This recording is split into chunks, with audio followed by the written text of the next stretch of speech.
De retour à la machine, on va venir coudre un petit passant en commençant à environ 5 cm, 5 cm et demi du bord ici. Bon, le fil j'ai mis là pour se représenter la dimension, il sera placé donc à l'intérieur du tissu après, et on va venir coudre un petit passant sur tout le bord ici, donc je vais vous montrer comment on fait. Moi je le couds d'abord, et avant de fermer la fin, j'enfile le petit fil de fer, et une fois que le fil de fer est dedans, je termine mon point. Alors je commence par faire un petit aller-retour ici, cousu en diagonale, c'est plus facile que de faire un angle droit. Pour faire le coin, j'enfonce mon aiguille et je pivote un peu mon tissu. Et après je couds donc ma glissière à 4 mm du bord. Avant de finir la couture, à environ 5 cm de la fin du tissu, je m'arrête, j'ai mon aiguille enfoncée, je lève mon fil de biche, hop là, et on va enfoncer la petite barrette dans la glissière. Voilà, comme ceci. Hop, on met... Je suis pas encore très au point au niveau vidéo. Hop là, on l'enfonce bien dans la glissière. Je vais peut-être le finir offline. Hop, hop, hop, hop. Voilà, c'est enfilé. Alors une fois que c'est enfilé, et ben, comme ça vous avez la petite technique du coin. Donc l'aiguille est enfoncée dans le tissu, du coup mon tissu bouge, enfin ne va pas se retirer de l'aiguille quoi. Une fois qu'on a pivoté, un petit angle comme ça, et bien on repose le pied de biche et on fait un petit aller-retour. Hop là. Et voilà, la couture est finie.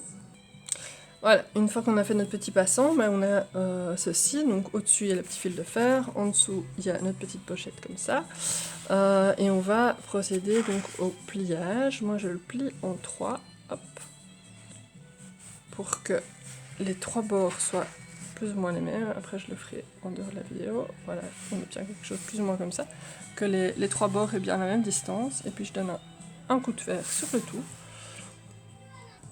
Si ça vous aide pour la précision, c'est donc le pliage doit faire 6 cm de large. Donc, ensuite, on avait notre pliage comme ça, on le replie de manière à faire déborder 1 cm. Voilà, quelque chose comme ça. On va repasser sur toute la longueur.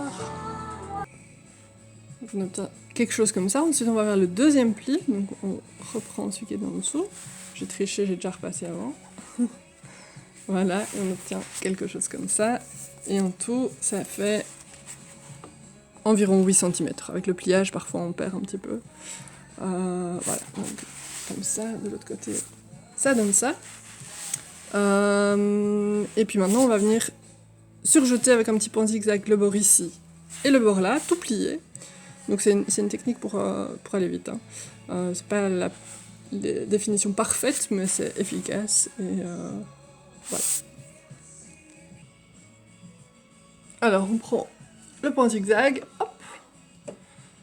Bon, moi il se met automatiquement, largeur de point 3,5, 3,6, oui, il le met là, et longueur de point 1,5. Hop, pardon, je ne montrerai pas au bon endroit.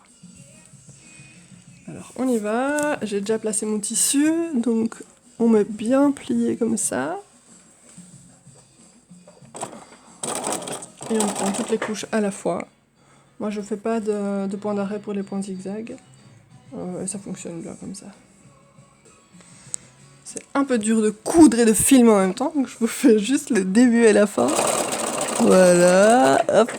Moi je m'arrête là, je considère qu'après je vais encore, vous allez voir la couture suivante, ça va empêcher que la couture s'effiloche. Donc pour moi il ne faut pas faire de point d'arrêt quand on fait le point zigzag.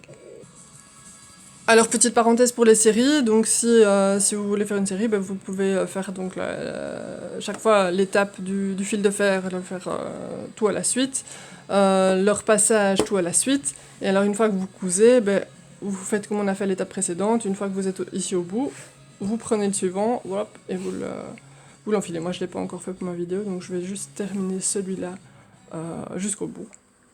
Mais je laisse votre imagination faire le travail pour la série. Zigzag de l'autre côté. Et hop là. On fait un petit peu de performance. On relève. Hop là. On coupe le fil. Alors là, on est presque à la fin. Comme il y a pénurie d'élastique, moi, j'ai choisi de l'élastique comme ceci. En fait, c'est pas trop mal. Donc je prends 28 cm. Je le coupe 2 fois. Donc il y aura un bout par ici, un bout par là. Et alors le principe de ce masque-ci, c'est que donc on passe l'élastique.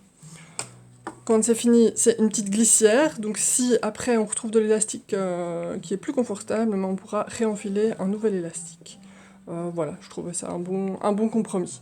Et puis si jamais ça convient pas à la forme de visage, ou s'ils sont trop courts, ou s'ils cassent après tous les lavages successifs, au moins on peut remplacer son élastique sans devoir faire de la couture.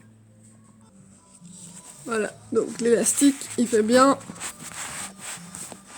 Hop.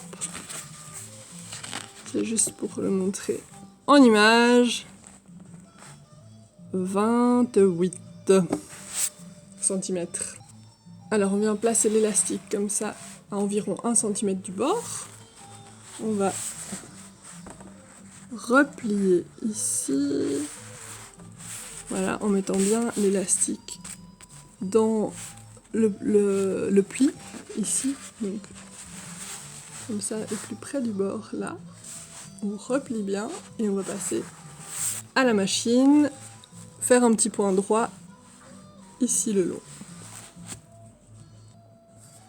Voilà la machine. Donc vous voyez que mon repli est un petit peu plus large que 1 cm.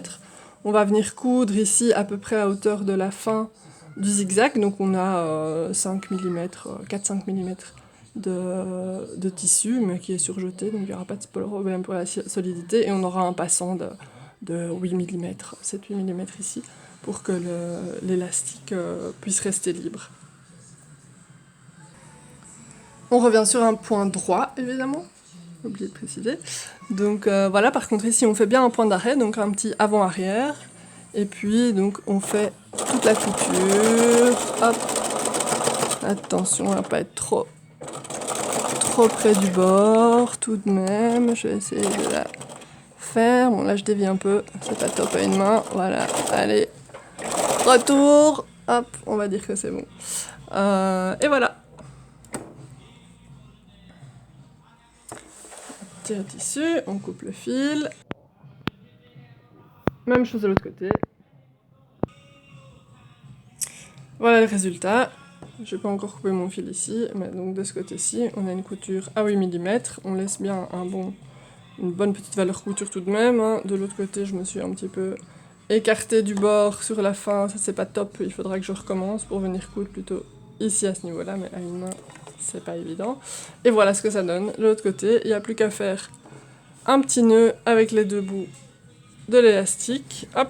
Et alors, pour faire joli, une fois que le nœud est fait,